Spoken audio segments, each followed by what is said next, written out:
Bom, gente, cálculo estequiométrico. Vamos começar a teoria, vamos desenvolver a teoria nessa aula e depois os exercícios num outro momento. A teoria de cálculo estequiométrico, na verdade, ela é extremamente simples. Ela vai se basear no princípio das combinações químicas, né? Que a gente já falou, já demos já falamos um pouco na aula de modelos atômicos, sobretudo no modelo de Dalton, né? O modelo de Dalton ele foi muito importante para a gente, para a química, para o estudo da química e por isso para o vestibular, né?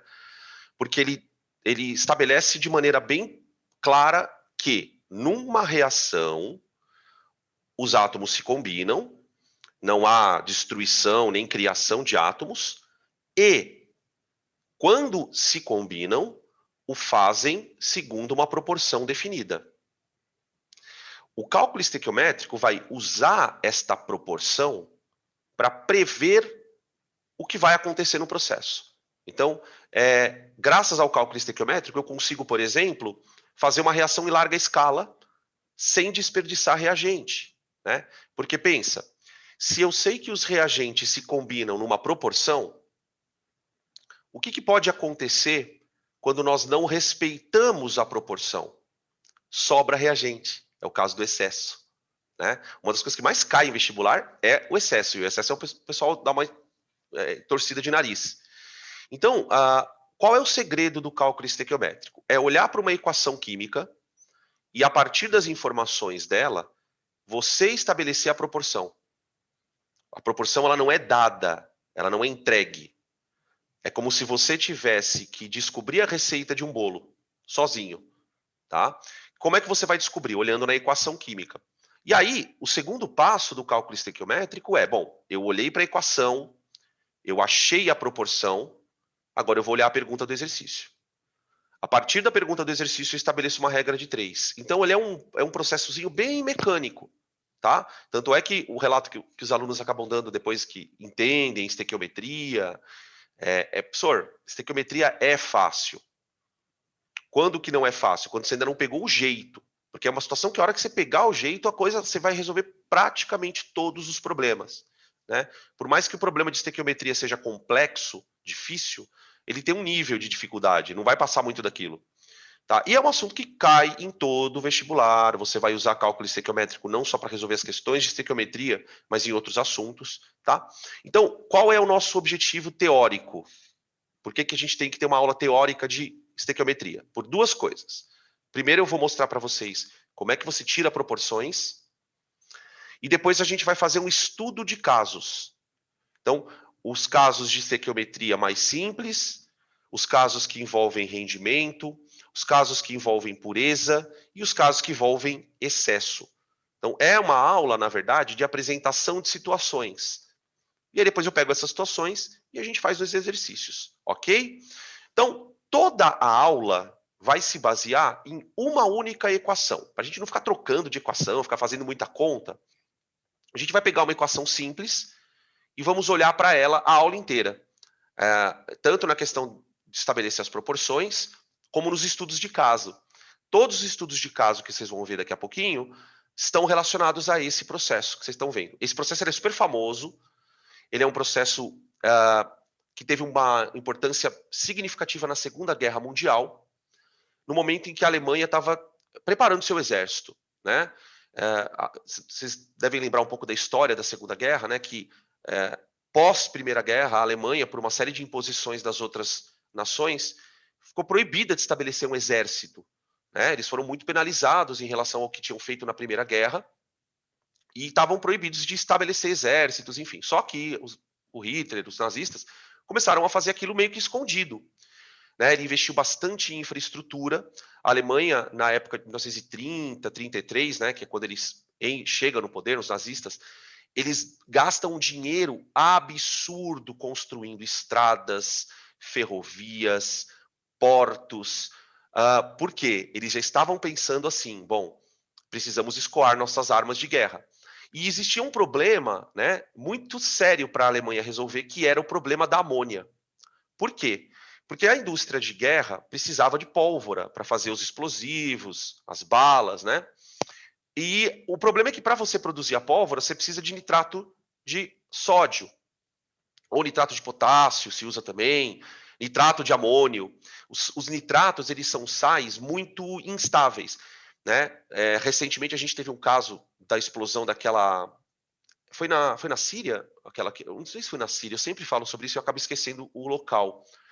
Daquele armazém que estava guardando o tal do nitrato, explodiu ali, vocês viram o estrago que fez, né? Foi no Líbano. Obrigado, P. Valeu. E aí o que acontece? Olha que essa história, eu gosto muito dessa história, porque você vê a química, olha como a química ajuda a decidir uma situação mundial. Tinha um engenheiro, que inclusive era muito amigo do Einstein, chamado Fritz Haber. Esse cara, ele era químico, super famoso, e ele trabalhava num processo de produção de amônia em escala industrial. O processo de produção de amônia é um processo um pouquinho complicado por alguns fatores que não vêm ao caso agora. O fato dele ser reversível, a reação ela é exotérmica, enfim, tem uma série de questões que tornam o processo meio difícil. O que esse cara conseguiu fazer? Ele conseguiu produzir em escala industrial. Tanto é que a síntese da amônia ficou batizada como síntese de Haber-Bosch, porque o Bosch foi outro cara que ajudou ele. E isso colocou a Alemanha num outro patamar.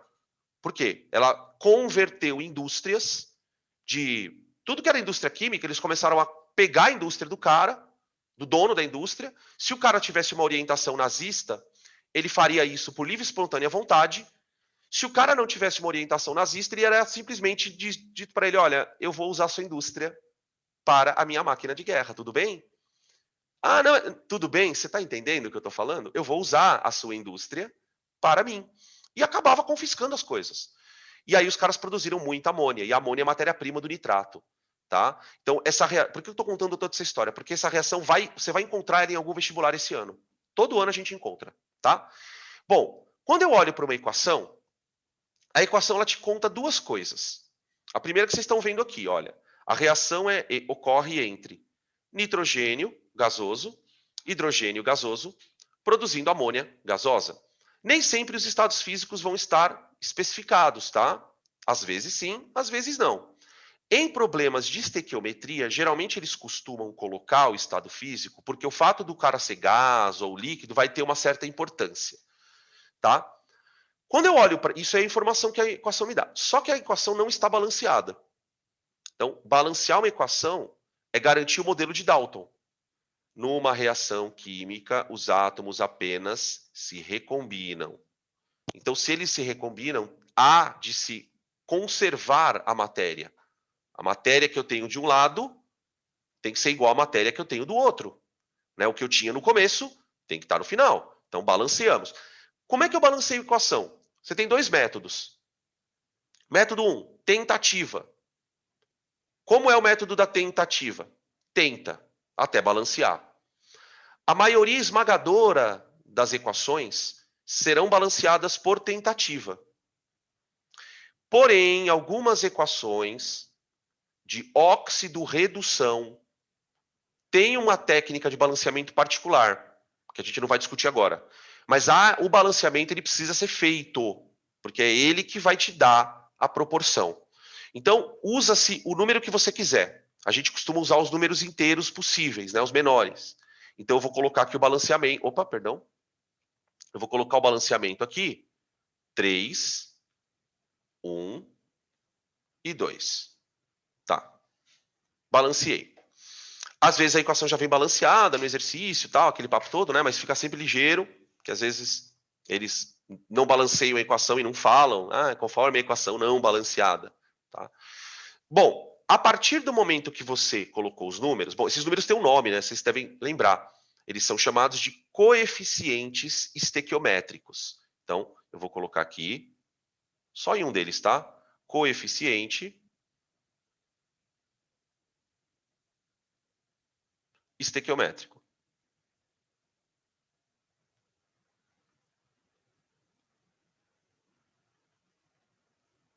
Tá? Beleza.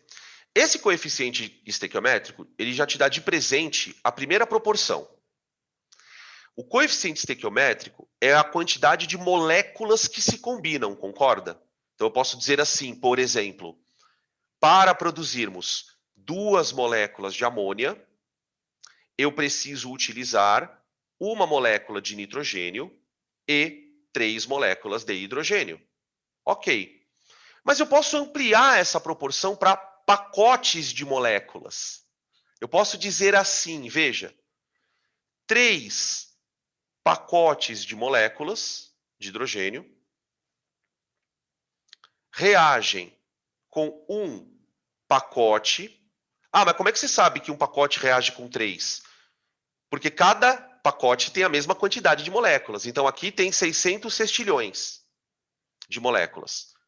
Então, eu vou precisar de 3 vezes 600 sextilhões.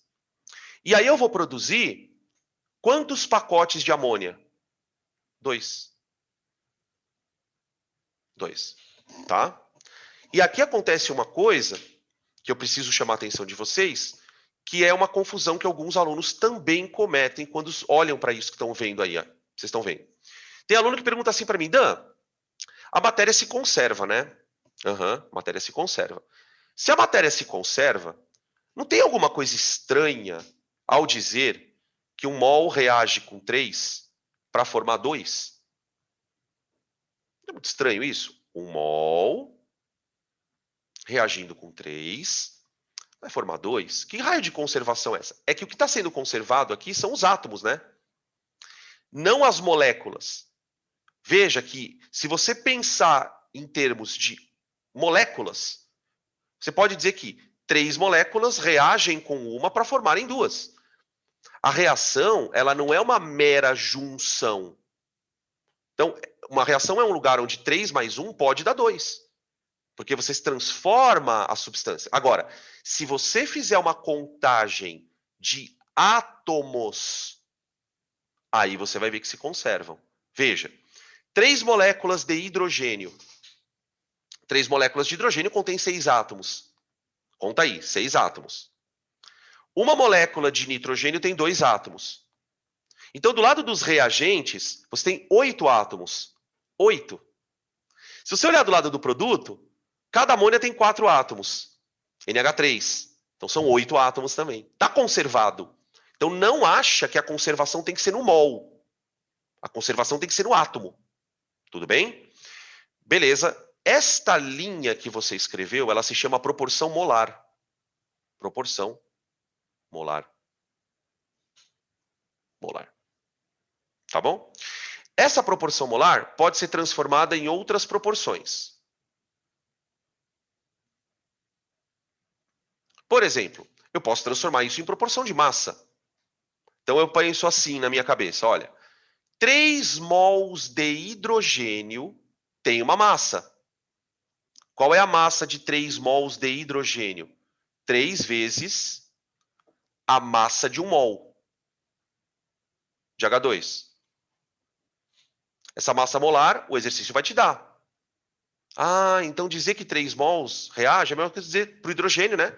6 gramas. Tá. Isso vai reagir com 1 mol de nitrogênio. 1 mol de nitrogênio são 28 gramas. A massa molar do N2. Para produzir 2 mols de amônia. 2 vezes a massa molar da amônia. 17. Tá? Veja que eu transformei uma proporção em outra. 6, 28, 34. São os números mágicos, né? É a regra de ouro para essa reação. 6, 28, 34. 6, 28, 34. Essa é a quantidade de massa que você tem que relacionar. Então, sempre que você for produzir amônia, a partir desse processo, você tem que garantir 6 para 28. 6 para 28. Pode ser 3 para 14, 60 para 280, 6 quilos para 28 quilos. Percebem o cálculo estequiométrico surgindo? Então, na hora que você tem isso na cabeça, o cara pode te perguntar qualquer coisa. Ah, então se eu quiser produzir 1.000 quilos de amônia, quanto que eu tenho que usar dos dois? Você consegue fazer a conta, porque você tem a proporção na cabeça. Tá? Então, qual é o ideal? Que você desenvolva uma técnica mental de, ao olhar para a equação, esses números que vocês estão vendo na tela, eles têm que saltar na tua mente. Você vai olhar o problema e vai ver que números você usa para fazer a conta. A gente vai fazer daqui a pouquinho, tá? Essa proporção, ela se chama proporção mássica. Proporção em massa ou proporção mássica. Mássica, tá bom? Tudo bem. Agora, existe uma terceira proporção. Além da proporção molar, além da proporção em massa, eu tenho a terceira proporção. Essa proporção 3, ela tem a ver com os gases, especificamente para gases. Eu só posso pensar nesta proporção para gases. Veja qual é o problema. Vamos imaginar que eu vou fazer essa reação no laboratório. Tá bom? Só que para fazer a reação, o que eu vou fazer? Eu vou ter que usar gás. Então, como é que eu vou misturar os gases? Veja a minha ideia. Eu vou encher um balão com nitrogênio e vou encher um outro balão com hidrogênio. Só que ao enchermos os balões, pensa comigo, o que eu tenho que garantir? Que lá dentro tenha a proporção que eu quero. Concorda? 3:1 em mols ou 6:28 em gramas. O que eu vou fazer malandramente? A gente sabe que o volume que um gás ocupa, vamos lembrar isto? Vamos colocar aqui um remember. Peraí. Vocês sabem do que depende o volume que um gás ocupa dentro de um balão? O volume de um gás é calculado por nRT sobre P. Da onde eu tirei isso, Dan? Com a Clapeyron. PV-NRT. Então se imagina no laboratório. Tá todo mundo ali. O hidrogênio, o nitrogênio. Tá todo mundo no mesmo laboratório, não tá? Tá todo mundo no mesmo laboratório. Então tá todo mundo com a mesma temperatura e tá todo mundo com a mesma pressão. Então o que eu vou fazer? Eu vou encher um balão com nitrogênio. Então, vou encher um balão com nitrogênio. Peraí. Perdão, gente. Senão não vai caber aqui.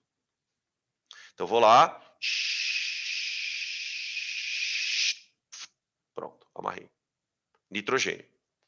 Faz de conta que o balão tem V litros. Pode ter 10 litros, 15 litros. Não importa quantos litros tem o balão, mas tem um volume ali. Se o balão tem um volume de nitrogênio, ele tem um número de mols. Agora pensa. Quando eu for encher o balão com o hidrogênio, eu tenho que usar um volume que tenha o triplo de moléculas. Tem que ter o triplo de moléculas do que o nitrogênio. Para dar 3:1, senão a reação não acontece por completo. Como é que eu garanto que eu vá encher um balão e lá dentro tenha o triplo do número de moléculas? Como que eu faço isso, gente? Como é que eu tenho certeza que eu vou encher um balão para ter o triplo do número de moléculas? Eu simplesmente vou fazer o seguinte. Eu vou encher um balão com o triplo do volume que eu enchi do nitrogênio. Porque ao encher um balão 3 vezes maior, eu garanto que ali dentro tenha 3 vezes mais moléculas. Só que qual é a ressalva que eu tenho que fazer a vocês? Eu preciso que todo mundo esteja na mesma temperatura, hein? Tá? Pode ser 10 litros e 30, pode ser 100 litros e 300, pode ser 22,4 e 3 vezes 22,4, não importa o valor, mas há uma proporção que se respeitar. Ok? Beleza. Essa proporção ela é chamada de volumétrica. Ela é uma proporção volumétrica. Só para gás. Aí o que eu faço? Eu vou reagir tudo que está no balão 3V, todos os hidrogênios que estão ali, vão reagir com os nitrogênios que estão no balão do nitrogênio. Aí eu vou produzir amônia. Se eu pegar toda essa amônia e colocar num balão, qual vai ser o tamanho do balão? Repetindo, eu vou pegar todo o nitrogênio daqui, ó. Todo o hidrogênio daqui. Sei lá quanto que tem aqui. Vou pegar o daqui. Vou misturar os dois, eles vão reagir. Quando eles reagirem, eu vou pegar essa amônia e colocar num novo balão. Esse balão vai ter um volume 2 vezes o volume do nitrogênio. Percebe a proporção acontecendo? A proporção 3:1:2? A proporção 3:1:2, ela vai ser utilizada quando você quiser trabalhar com mols ou quando você precisar trabalhar com volume de gases. Então fique atento a isso. Tá? A proporção em mol, ela pode ser usada e a proporção em volume. Agora, a maioria dos exercícios de estequiometria usam a proporção em massa. E o que vai dificultar um exercício mais do que o outro? Muitas vezes você vai usar esse cara em massa, mas esse você usa em volume. Você não vai usar sempre mol-mol. Às vezes você vai fazer assim, por exemplo, ó, 1 mol de nitrogênio produz 2 de amônia. Mas às vezes você vai falar assim, que 1 mol de nitrogênio produz 34 de amônia. Que 28 gramas de nitrogênio produz 2 mols. Você vai misturar as unidades dos números, tá? Beleza? Então, qual é a regra do jogo? Olha para a equação, aprenda, perceba que você pode escolher a proporção de mol, de massa e de volume. E aí, na hora da leitura do enunciado, que é o que a gente vai fazer agora, você vai escolher a unidade. Ah, então esse aqui eu quero usar em mol. Esse aqui eu quero usar em volume. E eu vou provar para você que eu consigo fazer quase todos os exercícios de estequiometria com uma regra de 3. Porque aí eu posso também compartilhar uma coisa que eu tinha. Uma das coisas que, quando eu achava o cálculo estequiométrico difícil, uma das coisas que eu falava era assim, falava, meu, tem problema de cálculo estequiométrico que você tem que ficar fazendo 30 regras de 3, velho. Faz uma regra de 3, aí faz outra. Se você organizar direitinho, você vai fazer uma só.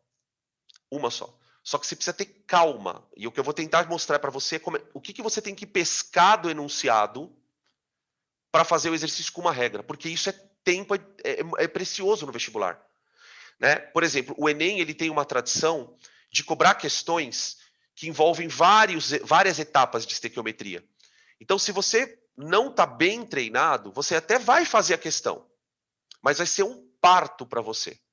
Vai ser super difícil, você vai demorar para fazer a questão. Né? Quanto mais regras de 3 você faz, maior é a chance de cometer um erro de conta. Né? Então, a gente vai tentar direcionar os nossos casos justamente para fazer com uma conta só. Tá? Eu vou fazer os estudos de caso, e daí na aula de exercício é a mesma coisa. Tá? Nós temos lá 17 exercícios para fazer, a gente vai tentar fazer os 17 com uma regra de 3 só. Tá bom?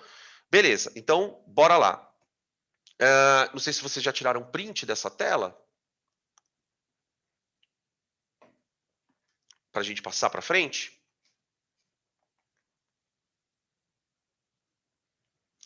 Estudos de caso. Vamos começar com os estudos de caso mais simples que tem. O primeiro estudo eu chamo de relação mol-mol. Tá? Essa relação mol-mol, essa palavra relação, ela está relacionada à regra de 3 que nós vamos construir. Né? Para você montar uma regra de 3, você tem que relacionar duas coisas. Então, quando você fala que o problema envolve uma relação mol-mol, significa que você, para resolver o problema, fará uma regra de 3, onde um dos caras estará em mol e o outro também. É a mais simples que tem. Não precisa transformar nada em gramas, né? Porque uma coisa que eu percebo nos alunos é muito curioso. É uma compulsão, uma paranoia em transformar as coisas em grama. O cara nem terminou de ler o exercício, ele já está calculando a massa molar. Calma. Calma, é verdade que a gente vai precisar muitas vezes, mas às vezes não, tá? Então, outra questão importante. O lance de você matar o exercício é ler o enunciado. Geralmente os enunciados eles vão trazer uma série de informações que não são úteis. Conta uma história, de tal maneira que você vai pescar no enunciado duas coisas: a tal da informação e a tal da pergunta. Essas duas coisas vão constituir a tua regra de 3, tá? Então, aqui nos estudos de caso que eu preparei para vocês, obviamente eu omiti as histórias e fomos direto ao ponto, né? A pergunta importante, tá? E é isso que você tem que fazer. Você tem que pegar o enunciado e tirar dali a pergunta e as informações. Então, aqui nós temos que responder a seguinte pergunta. Veja. Calcule o número de mols de amônia que é obtido. Então, ó, a pergunta já está aqui. Já sabe que a tua regra de 3 vai ser com amônia. E para isso ele vai te dar um outro cara. Então, ele quer obter amônia a partir de 1,5 mol de hidrogênio usando uma quantidade necessária do outro. Percebe que para o outro ele nem fala nada. Ah, mas quanto que ele usou? O suficiente. O suficiente em relação à proporção. Então, a minha regra de 3 ela vai ser constituída entre amônia e H2. A primeira linha da regra de 3 eu costumo chamar de linha teórica. Por quê? Porque ela vai te dar os dados da equação. Notem que a pergunta é quantos mols de amônia. Então, você vai trabalhar com amônia em mol. Não vai converter em grama, nada, esquece isso. E a quantidade fornecida do reagente também é dada em mol. Então, você vai deixar o hidrogênio em mol. Então, a tua linha teórica, ela vai ser... Vou escrever aqui, ó, linha teórica.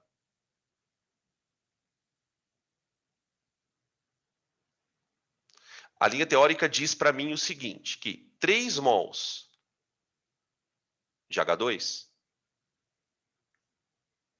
reagem e formam 2 mols de amônia.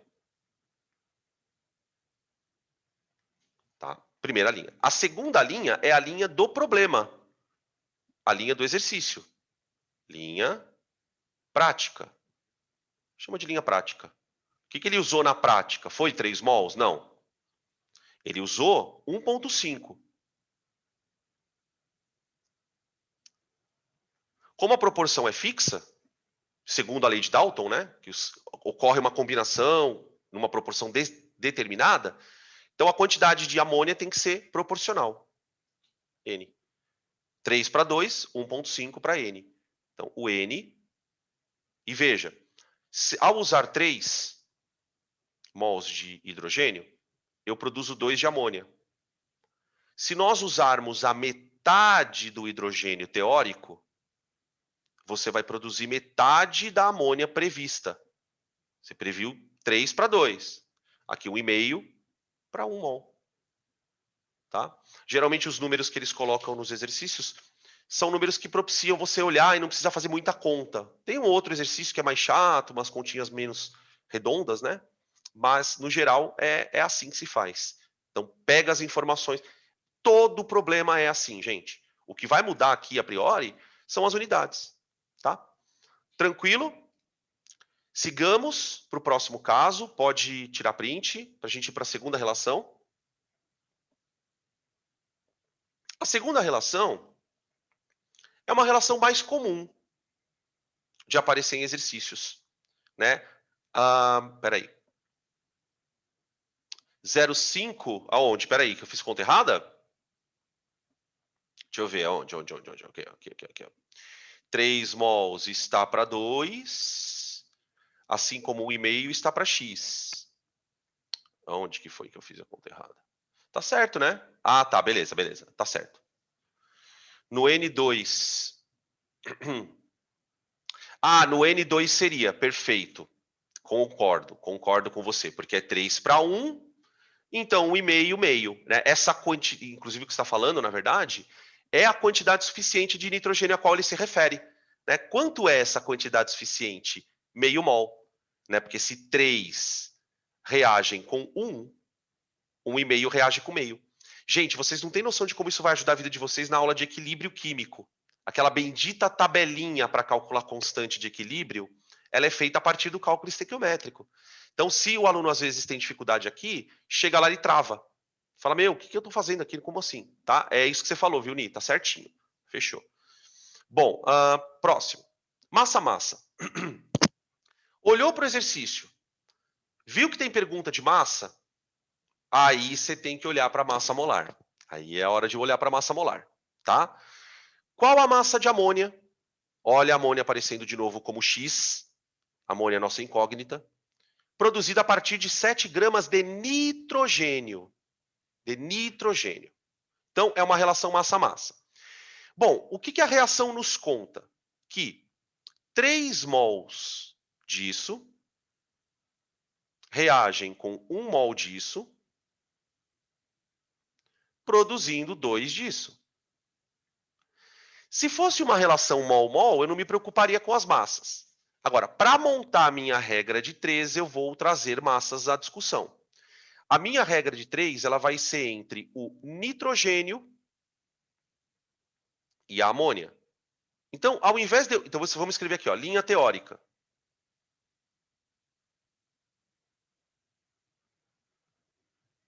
Linha teórica. A linha teórica diz que eu consigo usar 1 mol de nitrogênio. Olha o mol de nitrogênio aparecendo aqui. Para produzir 2 mols de amônia. Como a massa molar da amônia é 17, então 2 mols correspondem a 34 gramas. Tá? É aquela linha da massa que eu estou pegando. Né? Lembra que eu mostrei para vocês as 3 linhas. No primeiro problema, eu fiz uma linha mol-mol. Usei a linha mol-mol. No segundo problema, eu usei a linha massa-massa. Tá? Qual é a massa de amônia produzida a partir de 7 gramas de N2? Veja que ao usar 7 gramas de N2, nós estamos pegando a receita do bolo e dividindo por 4. Né? A linha prática ela está usando 4 vezes menos do que a linha teórica. Então você vai produzir uma massa de amônia que tem que ser 4 vezes menor também. Para você manter a proporção de combinar, né? Tá? Então, nesse caso, fazendo a conta, o M, que seria 34 vezes 7, dividido por 28, né? Ou simplesmente 34 por 4. 34 dividido por 4. Tá? Que eu não sei quanto que dá. Deixa eu ver aqui. 34, preguiça de fazer conta, né, Danilo? 8,5. Opa. Dá 8,5 G. Confere para mim aí, tá? De amônia. Quantidade de amônia. Tranquilo. Super simples, né? Beleza. Segunda relação, então, relação massa-massa. Essa que vocês vão usar mais, tá? A terceira relação é a que relaciona volumes. Volumes, tá? Muita atenção, porque eu já repeti isso 2 vezes e vou repetir agora. Só para gás. Não vai me meter volume molar para calcular volume de água líquida. Tá? Geralmente, quando o reagente é líquido ou sólido, ele vai perguntar massa, número de mols. Quando que vai surgir a pergunta volume? Quando tiver um gás envolvido no processo. Tá? Combustão. Às vezes você tem só um gás e os outros não são. Tá? Olha a pergunta. Qual é o volume de gás nitrogênio necessário para consumir 112 litros de hidrogênio nessa reação na CNTP? Toda vez que a pergunta vier relacionada a volume, ele vai te dizer qual é a condição desse gás. Ele vai te dizer a temperatura, ele vai te dizer a pressão. É uma forma de dizer, olha, o gás está nessa condição. Por que o exercício faz isso? Porque conforme eu falei para vocês na apresentação, né, o volume de um gás varia de acordo com as condições de experimento. Você pode ter um gás que ocupa 10 litros numa temperatura, mas na outra ocupa 20 litros, por conta da condição. Então, uma condição muito famosa, certamente vocês já ouviram falar dela, é a CNTP. A CNTP ela é famosa porque ela é uma condição meio que padronizada. Ela é uma condição fácil de você obter um laboratório, de qualquer lugar do planeta. Por isso ela foi optada por ser a CNTP. Essa condição, ela é uma condição de temperatura que vale 0 graus Celsius e a pressão é a pressão ao nível do mar. Tá. Junto com essa condição, ele me dá uma informação crucial, que eu diria para você que é mais importante do que saber a condição, que é o volume da molar. O volume molar é o volume ocupado por um mol naquela situação. Então ele está dizendo assim, olha, se você encher um balão com qualquer gás, não importa quem seja, e o gás estiver nessa condição, cada mol de gás vai ter 22,4 litros de volume. Tá? Então é uma forma de você pegar a proporção em mol e trazer para volume. Como é que eu uso esta informação? Espera aí que estão chamando aqui. Opa. Isso. Que é a CATP. Perguntando aqui, ó, quando a temperatura é 25 graus Celsius, o volume é um pouquinho maior, né? O volume é 24,5. Isso mesmo. Tá? Esses valores eles não precisam ser decorados, mas é bom que você saiba, porque te agiliza. Né? Como é que eu uso isso? Tá, eu sei que um mol ocupa 22,4 litros. Tá, o que eu vou fazer primeiro? Eu vou escrever a minha linha assim, ó. Eu vou escrever aqui, ó. 3 mols disso precisam reagir com 1 mol disso para produzir amônia. Eu nem vou me preocupar com amônia, porque na pergunta do exercício, ele relaciona nitrogênio com o hidrogênio, os gases, né, os reagentes, melhor dizendo. Tá, aí eu vou olhar para essa linha e vou dizer assim, bom, se esses gases estiverem na CNTP, como o exercício me impõe, eu sei que 1 mol desse gás equivale a 22,4 litros de volume. Ele vai ocupar isso aqui. Enquanto que, para reagir com este gás, eu precisarei de 3 vezes mais moléculas do outro gás. Portanto, o volume que eu tenho que usar desse gás é 3 vezes 22,4. Pronto, está aqui a minha relação. Isso aqui é a minha linha teórica. Isso aqui é a minha linha teórica. É claro que o ideal é que você faça isso de cabeça. Você bata o olho aqui, 3 para 1. Ah, você sabe que esse aqui é 22,4? Então esse aqui é 3 vezes mais. Já matou. Aí vem a linha prática. A linha prática. Linha prática. A linha prática pergunta para nós qual é o volume de nitrogênio que é necessário para consumir 112 litros do outro. Pronto. Está montada a regra de 3. Então, o nosso volume de nitrogênio é 112 vezes 22,4 sobre 3 vezes 22,4. Vocês estão percebendo que o 22,4 eu cancelo? Sabe o que significa isso? Isso prova que para você fazer a conta do volume, basta pensar na proporção de 3 para 1. Você nem precisava saber necessariamente que aqui tem 22,4. Aqui nesse caso, ele deu. Mas se você sabe que a proporção é 3 para 1, você já faz assim. 3 está para 1, assim como 112 está para V. Percebe? Nem precisava saber que o volume molar do maluco era 22,4 litros. Tá? Vn igual a 112 dividido por 3. Que é divisível, não é. Não é divisível. Dá 37,3, vê aí. 37,3 litros. Tá? 1/3 ali. Aquele valor. Beleza? Onde que a gente vai acabar usando mesmo, às vezes, o 22,4? Mas na parte de gases, em outras situações que a gente vai discutir mais lá na frente. Tá?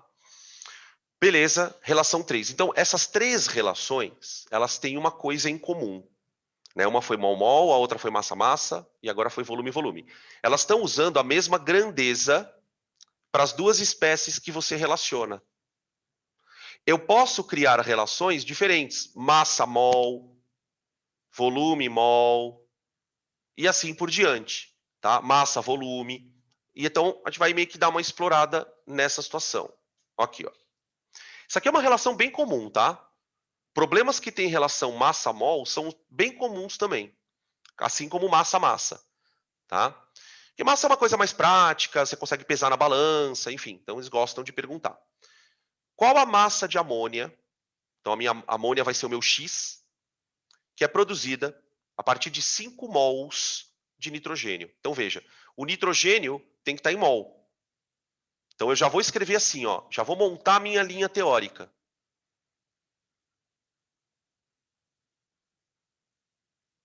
Olha, a linha teórica diz que 1 mol de nitrogênio produz 2 de amônia. Aqui é que vem a sacada de não fazer várias regras de 3. Por quê? O que a maioria dos alunos faz? Ele lê essa pergunta e aí ele faz assim, ó. 1 mol está para 2, assim como 5 está para X. Você pode fazer essa conta desse jeito. Só que se você fizer a conta desse jeito que você está vendo, esse X vai sair em mol, não vai? Então você vai ter que fazer uma outra regra de 3. É aí que começa o problema de perder tempo.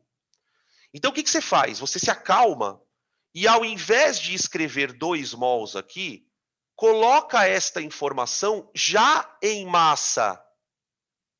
Já põe aqui 34 gramas, ó. Apaga aqui.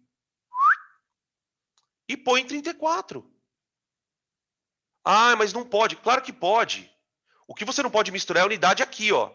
Se você colocou grama aqui, né? 34 gramas de amônia.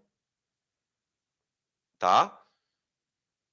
Quando você ajusta as unidades, você só faz uma conta. Acabou. Não precisa ficar fazendo conta, aí pega aquilo, transforma em mol e não sei o quê, uma loucura, né? Aí tem aluno que se enrola, ele usa isso em massa também. Aí ele é obrigado a pegar os 5 mol do nitrogênio e transformar. Vira uma confusão. É aí que está o problema, sempre é aí. Então fica 5 mols aqui embaixo, na linha prática. E aqui já sai a massa M, ó. Pau, já era. Acabou. Como nós estamos usando... Peraí. Pode falar. Qual parte? Ah, você caiu? Não, o que eu estava falando é o seguinte. Em vez de você colocar 2 mols aqui, ó. Em vez de você colocar 2 mols, não coloca 2 mols. Coloca já a massa. Porque ao colocar a massa, você já vai obter o resultado que ele pergunta, sem a necessidade de fazer uma segunda regra de 3. Por quê? Porque se você coloca 2 mols aqui, ó, o resultado que vai sair aqui embaixo vai sair em mol. E aí você, por sair em mol, vai ter que fazer uma outra conta para converter o bagulho em gramas.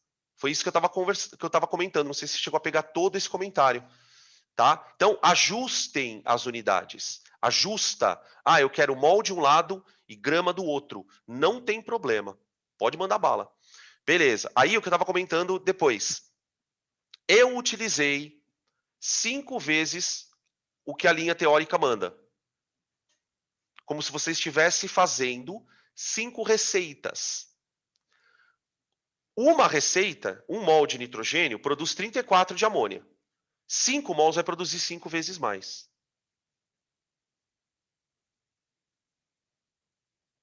5 vezes 30, 150, mais 20 dá 170 gramas. Tá?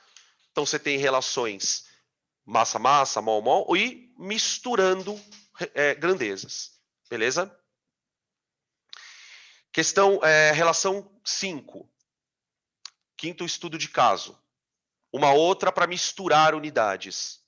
Tá? Relação massa-volume.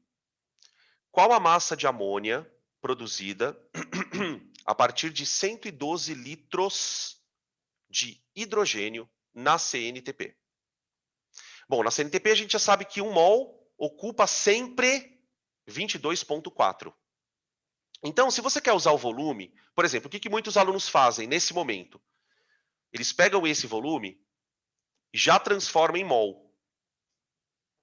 Dá para fazer também. Só que você vai fazer 2 contas. É isso que eu estou falando. Eu vou fazer uma vez só. Olha o que eu vou escrever na minha conta. Linha teórica. Eu vou relacionar hidrogênio com amônia, certo? Então eu vou escrever assim, ó. 3 mols de hidrogênio, 3 mols de hidrogênio, 3 vezes 22,4 litros, são capazes de produzir 2 mols de amônia. Inclusive, eu vou mais além. Se vocês quiserem, não façam essas contas. Não precisa perder tempo fazendo ela. Por quê? Porque vai chegar lá embaixo, elas vão se cancelar. Não perde tempo fazendo. Ah, professor, mas essa conta é fácil. Eu sei que ela é fácil, mas tem conta que não é. Aqui também, ó. Deixa desse jeito. E aí você vai cancelar o que for possível. Tem vezes que dá para cancelar, tem vezes que não dá, tá? Aí, qual é a massa de amônia se eu usar 112 litros? 112 litros. Então, a massa vai ser 112 vezes 2 vezes 17 dividido por 3 vezes 22,4. Olha como é mais fácil de deixar a conta para o final. Tá? Eu consigo cancelar algumas coisas aqui. O 112 com 22,4 dá 5. Então a conta fica 5 vezes 2, 10. Vezes 17, 170. 170 dividido por 3, certo? Essa conta acho que não vai dar exata, não. Dá 56,7, tá? Aproximadamente. M igual a 56,7 gramas, né? Gramas. Tá bom? Beleza. Com treininho vocês vão conseguindo, tá? Vocês vão. Eu coloquei na lista, né? Depois vai ter uma de revisão também desse assunto. Os exercícios meio que em ordem de dificuldade. Então, os comecinhos são mais fáceis. Tem um outro mais complicado, mas no geral é mais ou menos isso, tá? Beleza. Bom, isso aqui é o arroz com feijão sem mistura. O que eu quero dizer com isto? Os problemas de cálculo estequiométrico considerados fáceis vão até aqui. Quando é que a coisa começa a complicar? Quando surgem os probleminhas na equação, tá? Então, o caso 6 ainda é um volume mol, ó. O caso 6 é um volume mol. Então, peraí, antes dos probleminhas. O caso 6 é um volume mol. Vamos fazer ele aqui. Qual é o volume de hidrogênio na CNTP? Então, agora a relação é do hidrogênio para consumir 5 mols de nitrogênio. Então, uma relação entre dois reagentes, né?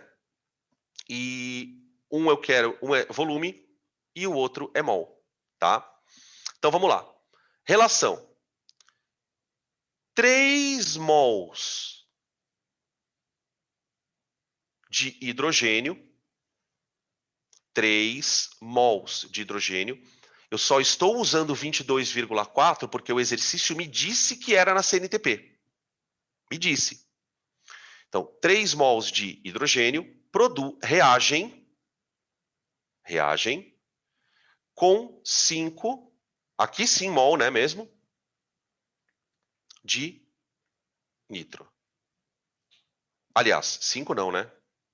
1, perdão. 1 mol. O 5 vai na linha de baixo. 1 mol de nitrogênio. Tá. Qual é o volume de hidrogênio nas condições do problema para 5 mols? Tá? Então, o volume de hidrogênio é igual a 3 vezes 5, 15, 22,4 vezes 15, que dá 336. Tá aí. Percebe que é tudo a mesma coisa, né? Tudo a mesma coisa. Tá? Podem tirar print para a gente falar dos problemas agora, né?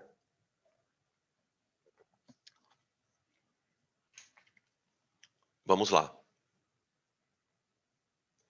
Uma das coisas que nos incomoda é o problema do rendimento. Rendimento. Então, antes da gente fazer a conta, vamos falar um pouco sobre isso.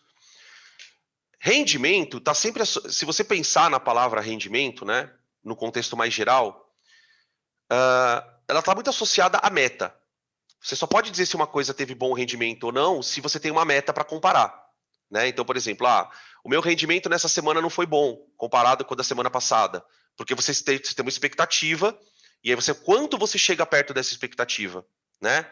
Está muito associado a isso a ideia de rendimento. Numa reação química, gente, a coisa funciona assim. Os caras vão para o laboratório, eles sabem que tem uma proporção e aí eles vão lá e misturam a proporção. E aí, quando você mistura uma proporção, você espera obter um valor. Né? Por exemplo, vou voltar um pouquinho aqui no primeiro slide. Ó. Quando você mistura no laboratório 6 gramas de hidrogênio com 28 de nitrogênio, a sua expectativa é produzir 34. Só que acontece que para você produzir uma reação, você fazer uma reação, você tem uma condição experimental, laboratório. E, gente, laboratório é uma coisa que talvez vocês nunca tiveram vivência, e talvez vão ter um pouco de vivência na faculdade, para quem vai para a área da saúde, né? Mas laboratório é que nem cozinhar. Tem dias que você vai lá, faz a coisa e sai muito bom. Tem dias que não sai a mesma coisa. Tem dias que dá tudo errado. Então, às vezes, você vai fazer um arroz ou uma receita que você não está muito acostumado, e aí acaba meio que dando uma bugada. No caso de uma reação química, o que significa dar uma bugada? A reação você não consegue produzir tudo o que você queria. Mas não consegue por quê? Ou porque você não aqueceu demais, ou porque você aqueceu demais, ou porque você demorou muito tempo e o reagente bugou, sei lá, acontecem problemas. Então, o rendimento ele está associado a esta situação. Quando uma reação é perfeita, no sentido ideal, você diz que ela tem rendimento 100%. Então, eu digo assim, olha, se a reação tiver 100% de rendimento, eu vou conseguir produzir 34 gramas de amônia. Então, eu vou lá na reação e faço a reação. Aí eu termino a reação e pego a amônia e percebo que não tem 34, só tem 30. Pronto, não tivemos 100% de rendimento. Deu para entender o lance?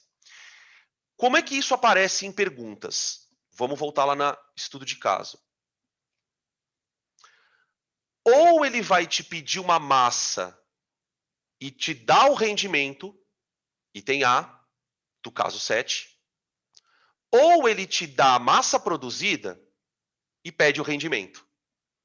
Os dois casos eu resolvo com uma regra de 3. Só uma, tá? Opa, perdão. Como que eu vou... Então, vamos lá. Item A. Quando o rendimento é citado, ou ele é dado, calcule a massa de amônia produzida a partir de 14 de nitrogênio. Então, veja, é uma regra de 3, massa a massa, com rendimento. Estão percebendo? Massa a massa, com rendimento. Então, o que você faz? Primeiro, esquece um pouco o rendimento. Monta a tua regra de 3. Monta a tua regra de 3. O que a linha teórica diz? Ela diz o seguinte, ó. Eu quero a massa de amônia, né? Então, para eu produzir 34 gramas de amônia, olha aí, vou colocar aqui. Para eu produzir 2 mols de amônia, ou 34 gramas de amônia, eu tenho que utilizar, ele vai fazer uma relação com o nitrogênio, né? Eu tenho que usar 1 mol de nitrogênio. Então, ó, opa, a massa molar é 28, né? Então, ó, 28 gramas de nitrogênio produz 2 mols de amônia, certo? Tá. Se eu usar 14, qual vai ser a massa que eu vou produzir? Tudo bem? Isso seria uma regra de 3 normal, pensando numa reação perfeita. Por que eu não posso resolver esta regra de 3? Na verdade, eu posso, mas dentro da minha proposta, né, que é resolver com uma regra de 3. O que muitos alunos fazem neste momento? Eles resolvem essa regra de 3. Quando você resolve essa regra de 3, você vai achar essa massa. Essa massa é a massa que seria produzida se a reação fosse perfeita. Certo? O que os alunos fazem a partir daqui? Pegam essa massa e tiram 75%, que é o rendimento. Eu posso fazer isso agora, antes de fazer a conta. Como que eu faço isso? Eu tenho que avisar a reação, a regra de 3, perdão, que a minha reação só vai produzir 75% do previsto. Como é que eu aviso isso? Qual a quantidade prevista? Quanto eu deveria produzir? Para 28 gramas, eu deveria produzir 34. Então, o que eu faço? Eu faço assim, ó. Eu ponho aqui, ó, nesse 34, 0,75 vezes. Quando você põe 0,75 aqui, você está pondo rendimento aqui, né? Você está dizendo, olha, se eu usar 28 gramas de nitrogênio, eu vou produzir 75% do ideal. Pronto, acabou. Se você botar o 0,75 aqui, a tua massa já sai com o rendimento de 75%, tá? Então a minha regra de 3 ela vai ficar assim, ó.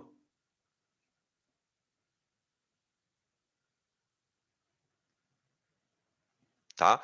Pode ser, eu não sei exatamente como que vocês são no assunto, cálculo estequiométrico, mas tem alguns alunos que se sentem desconfortáveis de fazer isso.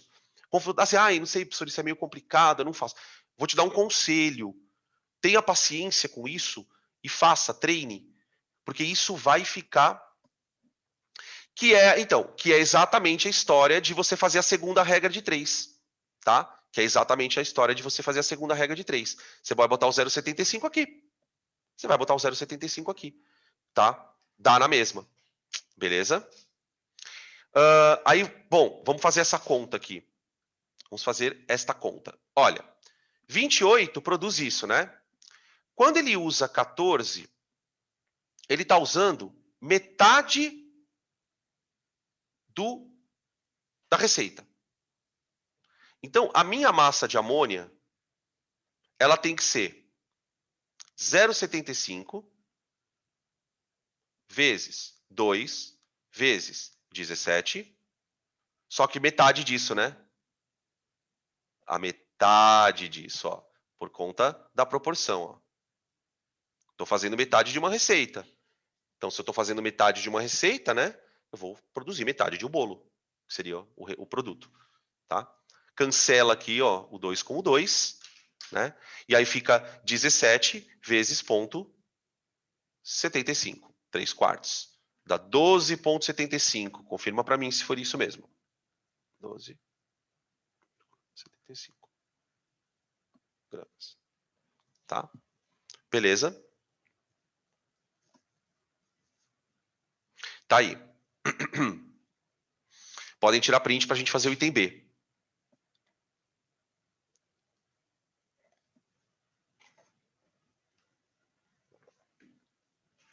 Item B. Sabendo-se que 18 gramas de hidrogênio produzem 51 de amônia, determine o rendimento. Aqui, a minha proposta é fazer com uma regra de 3, não é mesmo? Então, quando ele pede o rendimento, a gente já supõe que a reação não é perfeita. Então, eu vou montar uma regra de 3 parecida com essa daqui, ó. Só que eu não sei se vocês conseguem perceber onde vai estar a minha incógnita no item B. Onde vai estar a minha incógnita? A minha incógnita vai estar aqui, ó. Compara o item A com o item B. No item A, ele deu o rendimento e pediu a massa. Se você sabe montar essa regra de 3, você também resolve o contrário. Eu vou montar uma regra de 3 colocando aqui, ó, 51 gramas. 51. E vou perguntar para a minha regra de 3 qual é o rendimento para isso. Qual é o rendimento? Tá? Olha só, vamos lá.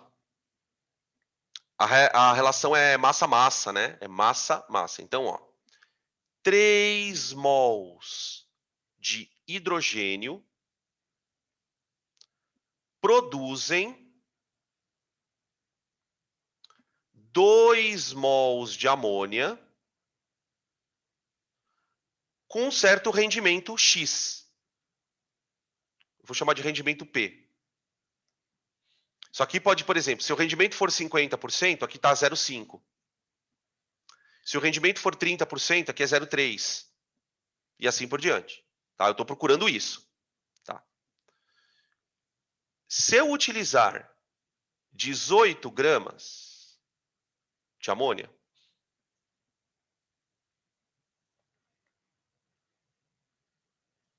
eu vou produzir 51, segundo ele. Tá aqui. Tá? Quando nós formos fazer os exercícios de sala, eu vou resolver de um outro jeito para vocês também. Do jeito que vocês talvez sejam mais acostumados, tá? Só lembrando que a minha proposta é tentar fazer com uma regra de 3 só. Bom, agora é fazer a conta, né? Deixa eu ver aqui o que dá para fazer. Ó, aqui é 6, né? Aqui é 6. Tá. Quando ele usa 18, ele está usando 3 vezes mais do que a reação pede. Então, esta massa aqui, ó, tem que ser... Aqui é 3, né? Espera aí, gente, perdão. Eu falei uma coisa e pensei outra. Aqui. Então, se eu estou multiplicando 3 vezes mais, ali eu vou ter que ser 3 vezes mais. Tá? Espera aí que eu já vejo a tua pergunta aqui, espera aí. Por que eu não deveria... Mas por que eu não deveria colocar o rendimento para calcular a massa da amônia que eu quero encontrar? Na verdade, verdadeira... Deixa eu ver. Deixa eu tentar entender a tua pergunta aqui. Por que eu deveria colocar o rendimento para calcular a massa de amônia que eu quero encontrar? Na letra A. Não, você pode colocar também. Pode. Foi o que o Pedro falou. É que o Pedro mandou aqui no privado, daí eu acabei esquecendo de explicar para todo mundo. Mas você pode sim. Né? Aqui, ó. No item A, se você colocar ele aqui, ó, você vai colocar 0,75, você coloca aqui, você acha o valor. Que é como se você estivesse fazendo a segunda regra de 3. Dá para fazer sim, tá? Não sei se é exatamente isso que você está falando.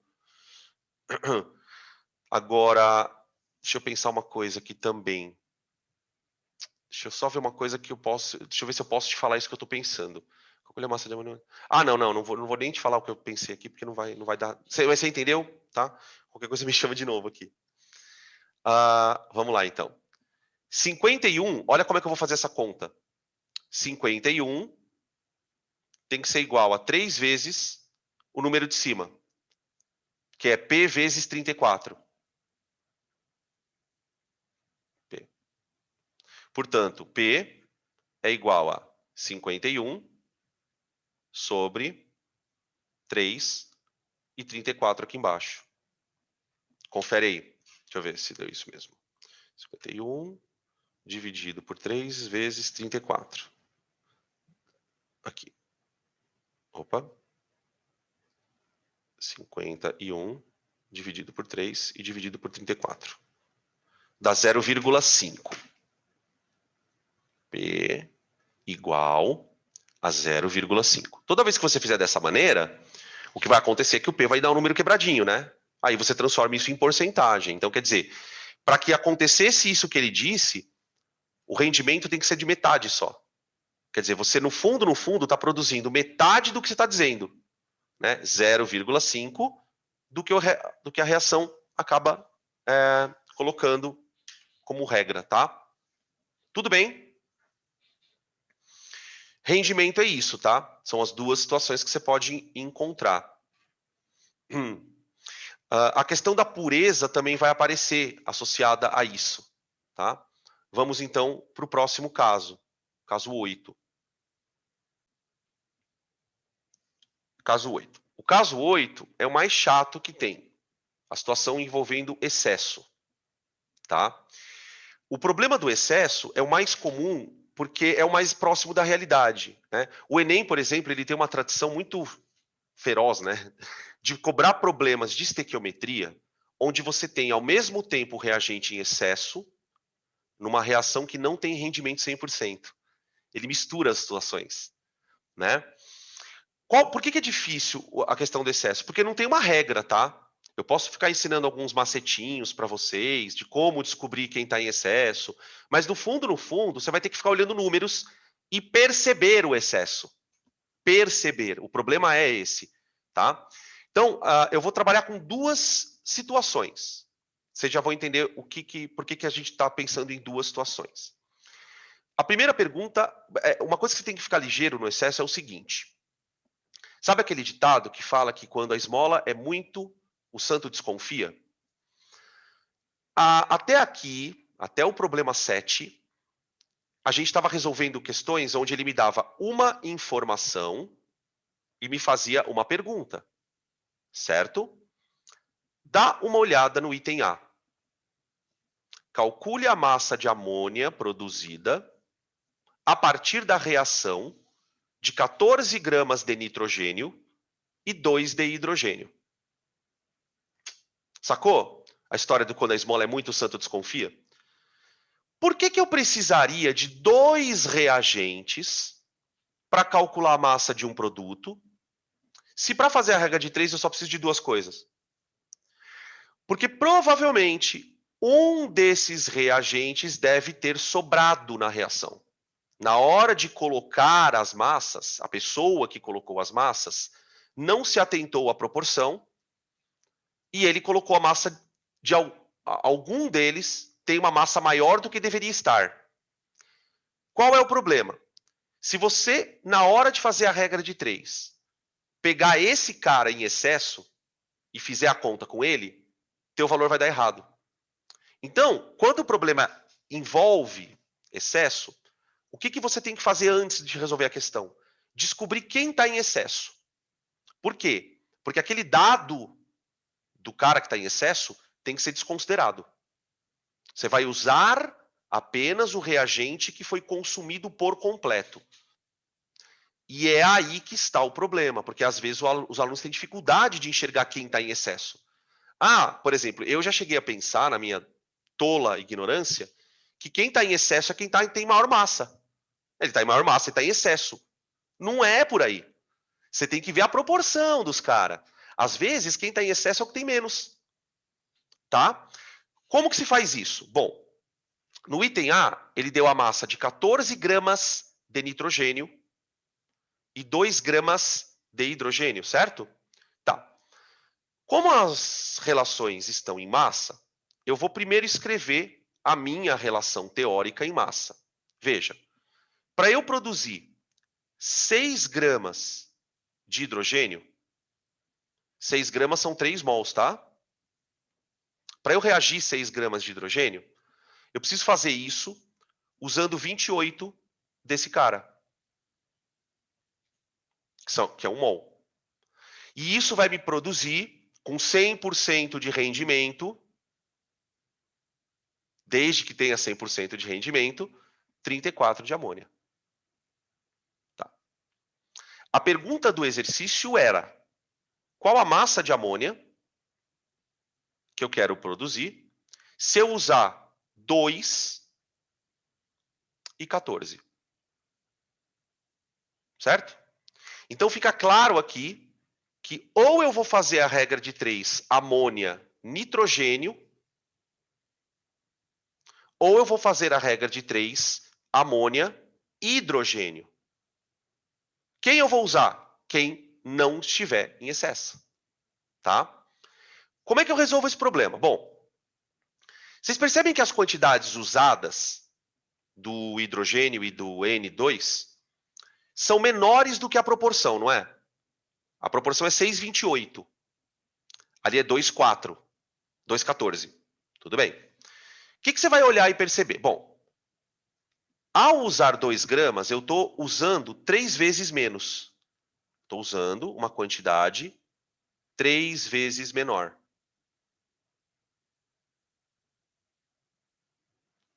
Ao usar 14 gramas, eu estou usando uma quantidade 2 vezes menor. Como descobrir quem está em excesso nesse caso? É fácil você perceber o seguinte, veja, você pode fazer um teste. Vamos fazer um teste aqui, ó, o rascunho, teste. Uma maneira de você descobrir o excesso é chutar quem você acha que está em excesso. Quem você acha que está em excesso. Então, eu vou chutar, Danilo, que o hidrogênio está em excesso. Então, eu acho que é esse cara que está em excesso. Como é que eu provo isso? Vamos fazer uma conta? Pensa. Se esse cara tiver em excesso, o nitrogênio não estará. Repetindo. Se este cara tiver em excesso, o outro não estará. Então, eu vou montar uma regra de 3 assim, ó. 6 gramas de hidrogênio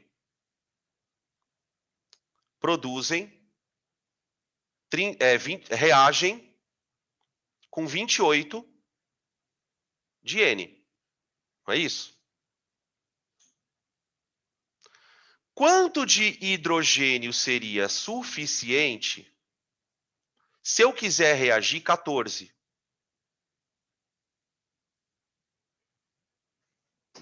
Se eu quiser reagir 14. Olha, se eu quiser reagir 14, eu estou querendo reagir metade aqui. Eu preciso de quanto? 3.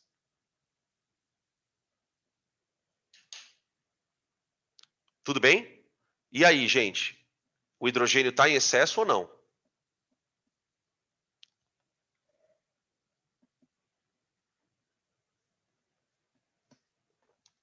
E aí?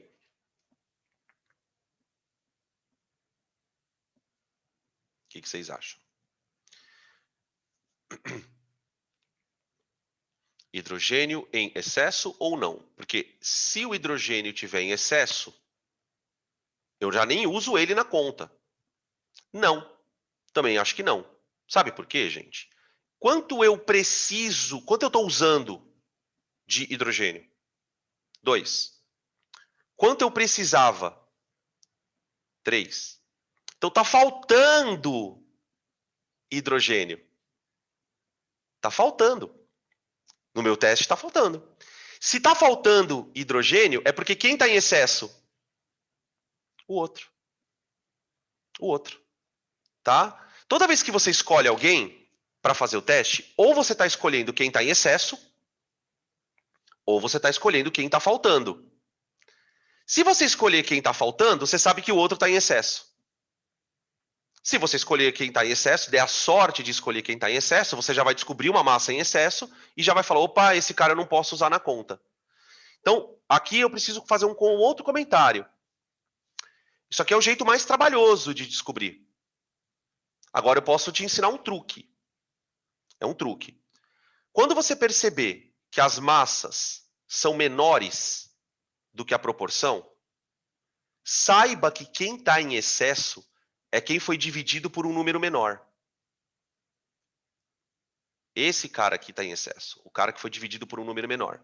Então, só de bater o olho eu já me liguei. Eu falei, bom, esse cara foi dividido por 3. Se esse cara foi dividido por 2, é porque você dividiu menos do que deveria. Então, este maluco está em excesso. Tá? É rápido. Você olha para os números, percebe que um é maior que o outro na divisão, né? E aí, quem é que estará em excesso? Aquele que foi dividido pelo menor valor. Tá? Outra coisa que eu preciso comentar. Quais são os nomes que a gente dá aos bois, né? Bom, numa reação tem quem sobra e quem falta. Né? Quem sobra é o reagente em excesso. Então, esse aqui é o reagente em excesso. Se o reagente em excesso é o nitrogênio, esse reagente é o que falta. O reagente que falta, ele é chamado de limitante, por um motivo muito óbvio. A hora que ele acaba, não tem mais reação.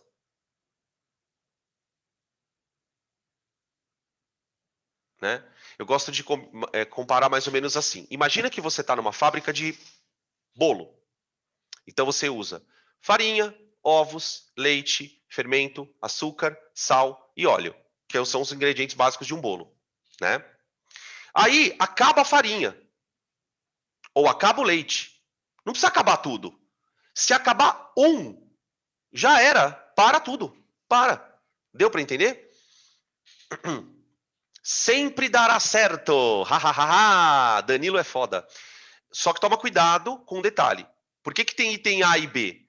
Porque você pode encontrar duas situações diferentes no excesso. Fica ligeiro com isso, tá?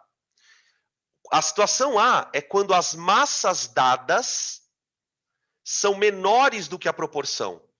Você percebe que um foi dividido por 3 e o outro foi dividido por 2. O caso B é diferente, que daí eu conto. Mas uma vez que você percebeu que as massas são menores, use sempre esse truque. O que for dividido pelo menor valor é o maluco que está em excesso. E o outro é o limitante. Bom, feito isso, agora eu posso começar a fazer o problema. Por quê? Porque agora a minha pergunta é: qual a massa de amônia? Opa. Qual a massa de amônia numa reação de nitrogênio com hidrogênio? Só que agora eu sei que eu vou usar este cara para fazer a conta. Por que eu vou usar o limitante? Porque ele foi consumido 100%. Então é ele que eu vou usar na conta. Calma que eu chego lá. Calma que eu chego lá. Não, o problema não é a proporção igual. Não é isso. O problema é o número que você dividiu aqui e aqui. Aqui você não tem proporção igual. Se a proporção for igual, você vai fazer do mesmo jeito. O que você tem que se atentar não é se a proporção é 1 para 1 ou 1 para 2. Você multiplicou os valores dados, né? Eles são maiores do que o da proporção ou menores? Porque ou vai ser um ou outro. Não vai ser um maior ou outro menor. Não vai. Isso não vai acontecer nunca. Tá? Então agora eu vou fazer o problema. Ó. Eu vou dizer que 6 gramas de hidrogênio produzem 34 de amônia. De amônia. 2 gramas produzem uma massa M. Produzem uma massa M. Tá? Então a massa M é igual a 34 dividido por 3 de novo, né? Acho que deu um resultado já parecido. Ou não. 11,3. Puderem conferir para mim. 11,3 gramas. Tá? Os números estão meio feinhos, né? Essas contas, porque quando eu montei a aula, eu fui meio que inventando os números. Eu não me preocupei muito se a conta ia dar exato ou não, tá? Mas nos vestibulares elas tendem a ser mais fáceis. Tá. Essa é a situação A. Pode tirar print aí já. Né? Na situação A, ele me deu massas menores do que a proporção. Se você olhar para o item B, você vai ver que é o contrário. Tá? Eu acho o item B mais fácil de achar o excesso do que o item A. Eu particularmente acho. Vamos ver se vocês vão concordar comigo ou não, tá? Opa, peraí. Perdão. Eu preciso duplicar esse slide aqui, rapidão. Eu esqueci de duplicá-lo. Pronto. Sim, pronto. Olha lá. Olha lá. Calcule a massa de amônia produzida, a mesma coisa, né? Só que agora ele usou 140 e 20. Então, olha lá. Proporção em gramas, né? Vamos para a proporção em gramas. 6 gramas disto reagem com 28 disto para dar 34. Tá. Quanto ele usou? Quanto ele usou? Ele usou 20.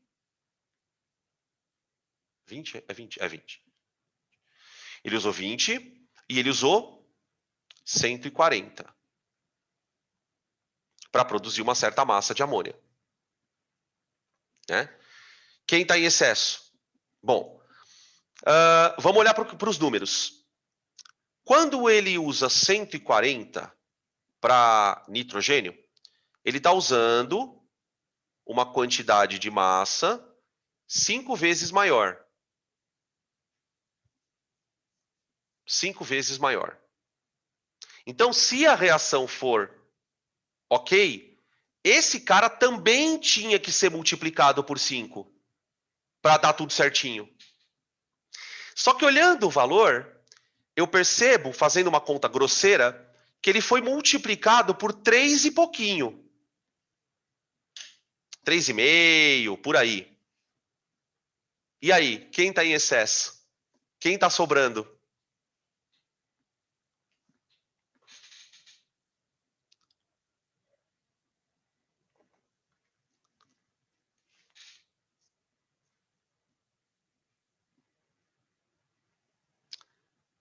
N2, olha lá. N2, N2, N2. É o N2 que está sobrando. É o N2. Ele foi multiplicado muito mais do que deveria. Quando é uma multiplicação, é o contrário. Você tem que olhar quem foi multiplicado mais. Porque aumentou os valores. É aí que está a sacada do negócio. Sacaram? Por isso que tem o item A e o B. Quando você coloca massas menores, o excesso é quem foi dividido pelo número menor. Porque tinha que ser dividido mais.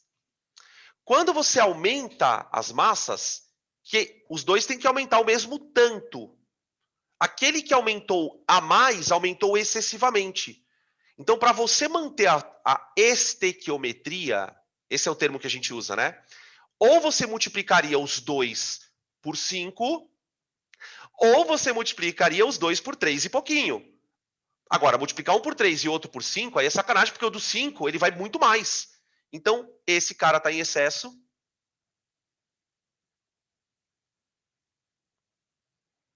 E esse é o limitante.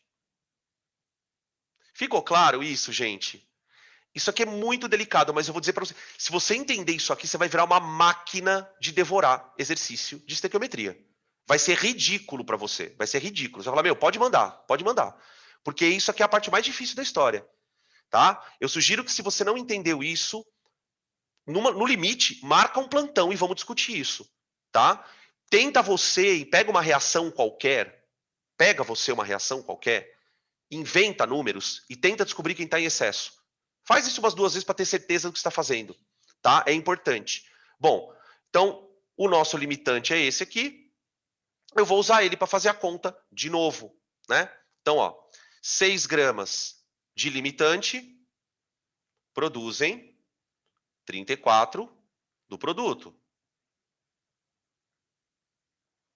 20 gramas, que eu tenho certeza que reagiu tudo, produz massa M.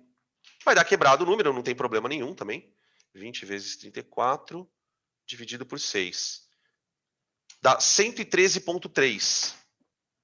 Se eu não tiver feito a conta errada, 113,3 gramas. Tá bom? Ficou clara a história? Legal, né? Muito louco, cara. Eu acho legal quando você entende o negócio. Não é de primeira, assim, a gente vai acostumando, mas isso vai virar automático. Juro para vocês que vai virar automático. Tá? Bom, podem tirar o print para nós então irmos para o derradeiro. Qual é a última coisa que está faltando? Na verdade, está faltando 2 coisas, mas uma delas eu vou deixar para fazer na aula, que essa daí é meio pesada. A gente já chegando no mais complexo de tudo, né? Já falamos de rendimento, já falamos de excesso, depois a gente vai fazer problemas em que tem excesso e rendimento, para misturar as coisas, tá? E aí, falta falar dos reagentes impuros. Reagentes impuros. O que acontece? Quando você vai fazer uma reação química, muitas vezes o reagente que você está usando não é puro. Ah, mas por que você faz isso? Porque o reagente puro é muito caro. Caro. Tá? Para você comprar, por exemplo, 1 kg de NaCl puro, você vai pagar provavelmente aí na faixa de uns R$ 200. 100. Não, 100 não digo uns 100, mas uns R$ 50 você vai pagar por quilo de sal. Aí você fala, nossa, mas que absurdo. É porque o processo de purificação encarece, gente. Purificar gasta energia, alguém tem que fazer isso. Então, quanto mais puro você compra um reagente, mais caro ele é. Qual é o problema de você não usar um reagente puro? Quando você coloca uma massa para reagir, você acha que aquela massa é reagente puro. Quando o reagente não é puro, não é toda a massa que reage. Então, geralmente, quando o problema envolve pureza, o que ele vai te perguntar é isso. Ele vai falar, olha, eu fiz uma reação aí com um reagente contaminado. Eu usei uma massa desse reagente contaminado. Quantos por cento tem lá dentro do reagente em si? É isso que ele vai fazer, tá? Olha o que ele fala na questão. 340, eu quero produzir 340 gramas de amônia e eu usei 310 gramas de uma mistura que tinha hélio e nitrogênio. Então, os 310 gramas não são de hélio, não são de hidrogênio, de nitrogênio só. Qual a porcentagem de pureza dessa amostra, considerando que apenas o nitrogênio reage? Aqui, para ser bem honesto para vocês, a gente vai fazer 2 regras de 3, tá? Mas elas são muito simples. O que você vai fazer? Como você não sabe quanto tem de nitrogênio aqui, você vai calcular quanto deveria ter. Quanto deveria ter? Como que você vai fazer isso? Você vai montar a tua linha teórica normal entre a amônia e o nitrogênio. Então, você vai dizer assim, ó, 1 mol de nitrogênio produz 2 mols de amônia. Qual deveria ser a massa de nitrogênio? Se eu quiser produzir 340. Aqui. Essa é a massa de nitrogênio produzida para 340, utilizada, né? Para 340 gramas de amônia. Então fica, a massa é igual a 340 vezes 28 dividido por 34. Claro que, como o teu reagente está contaminado, entre aspas, a massa que você vai achar aqui é sempre menor da que ele deu no texto. Porque tem uma parte que é hélio, né? Então aqui fica, cancela o 340 com 34, dá 10, né? Então a massa que tem lá dentro de reagente de verdade é 280 gramas. Aqui você abre uma regra de 3 singela e faz a porcentagem. Olha, 310 gramas de amostra contém os 2 gases. 100%. Se eu quiser achar a porcentagem do nitrogênio, que é o que ele pede, né? Porcentagem do nitrogênio, eu tenho que dizer que ali tem 280 gramas. Olha lá. 280 gramas. Os outros 30 gramas são de um gás que não reage, que é o hélio, tá? Beleza? Vai dar 280 dividido por 310. Aproximadamente 90%, tá? Dá 0,9. Aproximadamente 0,9 ou 90% de rendimento, tá? Percebe que é tranquilo também, não é sempre uma regrinha só, né? Eu imagino que alguns de vocês possam estar pensando assim, bom, mas tem certeza que é só isso, Danilo? Não é possível, cara. É só isso. O que torna o exercício difícil é o fato de você estar fazendo uma prova, então você não tem só um exercício para fazer, 200, e aquelas histórias enormes que os caras contam, que você tem que ficar pescando coisa, procurando os dados, tá? Usem aquele recurso de grifar. Ai, a massa de fulano, massa do outro. Ah, então já sei que é massa, tá? E vai montando dessa maneira. Tudo bem, gente? Fechou? É muito chato. É muito chato. É muito chato, é horrível. É muito chato. E o Enem é dono de fazer exercícios difíceis, cara. Pegar os exercícios do Enem, cara, na lista de revisão, a gente vai ter vários. E na lista de revisão final, lá no final do ano, eu coloco um 6 do Enem. Só um pior que o outro, tá? Na lista de sala, tem uns 3 também que eu coloquei, tá? Mas é isso, gente. Eu acho que já deu por hoje.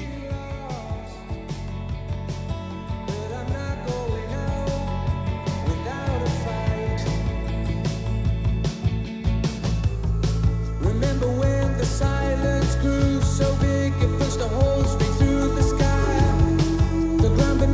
escape.